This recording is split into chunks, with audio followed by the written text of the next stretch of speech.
Hello viewers, in this video I'll show you how to fix Messenger profile pics are not showing problem in Messenger application.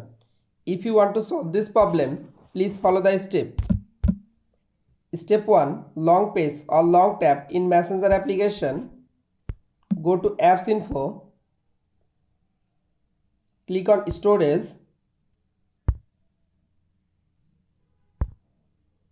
Again click on Clear Data. Tap on Clear Cache Data. Step 2. Open Play Store. Go to Search. Search Messenger app. Update your Messenger application latest version. Step 3.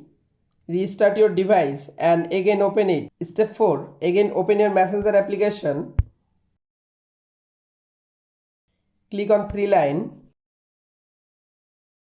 You can follow all of the steps to fix Messenger profile picture not showing problem solved.